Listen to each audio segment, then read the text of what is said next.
Salve fratres, welcome back to the jungle of Protestantisme.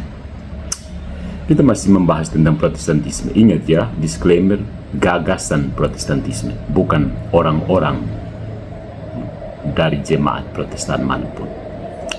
Kalau kebetulan orang-orang dari jemaat ini menganut sistem Protestantisme, ya terserah. Gagasannya yang dibedah, bukan orangnya yang dihina-hina di sini. Jadi, kali ini Protestantisme ketika setengah kebenaran menyamar jadi terang. Ada pepatah tua yang mengatakan seperti ini, saudara-saudariku. Setan tidak melawan kebenaran secara frontal. Dia hanya menawarkan versi ekonomisnya. Mungkin inilah cara paling sopan untuk memahami Protestantisme. Proyek besar yang menyederhanakan Kristus sampai-sampai sang sabda itu sendiri menjadi ringkas, praktis, dan tanpa sakramen. Jangan salah ya, para reformator tidak datang dengan tanduk dan garpu. Gambaran tanduk garpu lalu ekor pakai anak panah itu kan. Mereka datang membawa kitab suci, kutipan Yunani, dan semangat reformasi. Tapi di balik semangat itu tersembunyi ironi yang mendalam. Mereka menuntut pemurnian iman sambil mencabik tubuh mistik Kristus, yaitu gerejanya yang satu, kudus, katolik, dan apostolik. Protestantisme adalah misi Kristus tanpa Kristus seutuhnya.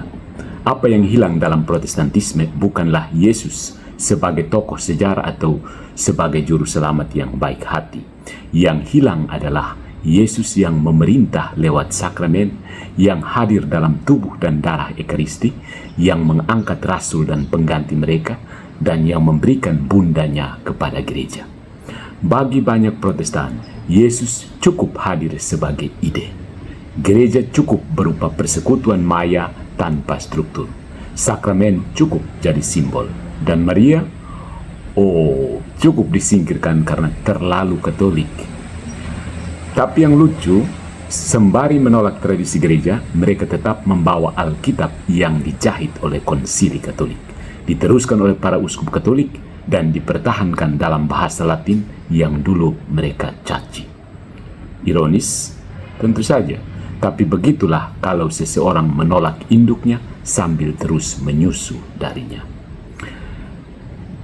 Pertanyaan berikutnya, di mana sebenarnya letak dosa teologis Protestantisme? Kita tak perlu sembarangan menuduh penghujatan. Itu kata berat. Dan Protestan jujur banyak yang tulus. Tapi kita boleh dan harus menyebut dengan jelas, Protestantisme adalah penolakan terhadap kepenuhan Kristus yang bekerja lewat gerejanya. Menolak paus berarti menolak batu karang yang dipilih Kristus sendiri. Menolak Ekaristi berarti menolak root hidup yang menjanjikan hidup kekal. Menolak devosi pada Maria berarti menutup mata terhadap wanita yang disebut diberkati di antara semua perempuan oleh malaikat sendiri. Jadi, itu bukan bentuk melucuti Kristus, maka tepat disebut apa? Ya, pelucutan besar-besaran terhadap Christ the King. Akhirnya, Yesus yang disunat oleh logika manusia. Protestantisme dalam bentuknya yang paling ekstrim adalah proyek untuk mendesain ulang Yesus agar sesuai dengan selera modern. Tidak berbau misteri, tidak terlalu hierarkis, tidak terlalu inkarnatif. Sebuah Yesus yang cocok untuk dikonsumsi dalam seminar motivasi atau podcast rohani 5 menit. Tapi Yesus sejati yang disalib di bawah pemerintahan Romawi, yang membangun gereja di atas Petrus, yang hadir dalam rupa roti dan anggur, dan yang mempercayakan umatnya kepada bundanya, Yesus itu tidak muat dalam kerangka Protestantisme. So, my friends, Protestantisme bukan penghujatan frontal terhadap Kristus, tapi ia adalah amputasi halus terhadap tubuhnya. Dan dalam dunia spiritual, amputasi yang tidak disadari jauh lebih mematikan daripada serangan terang-terangan. Follow for more into the jungle of Protestantism.